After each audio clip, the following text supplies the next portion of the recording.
Hello and welcome to How To with Sand, the show that gives you all the information without having to read it.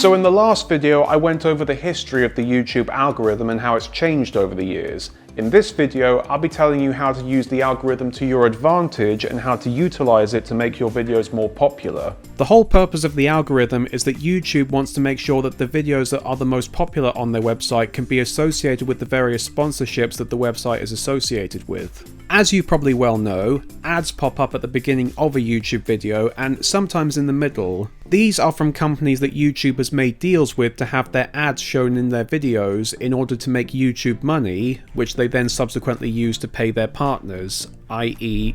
you.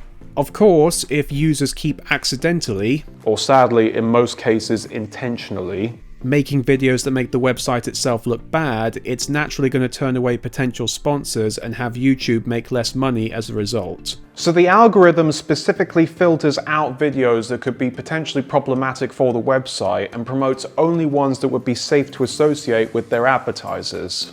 As such, the best way to understand how the algorithm does this is to go to the YouTube front page or have a look at the videos that are under the trending page and see which ones are the most promoted by the website. Watch them and study what kind of content is in them, and take note of how the channel that uploaded it brands themselves, i.e. the way they make themselves look and present themselves to the audience. It's also worth taking a look at videos and channels that previously got the website into trouble or have had the videos removed or outright banned from the website because they were doing things that they weren't supposed to.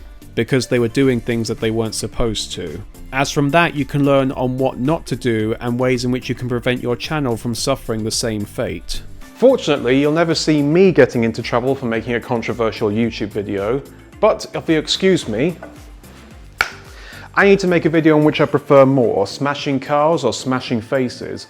But when we return, I'll actually be going over on how to start making a YouTube video.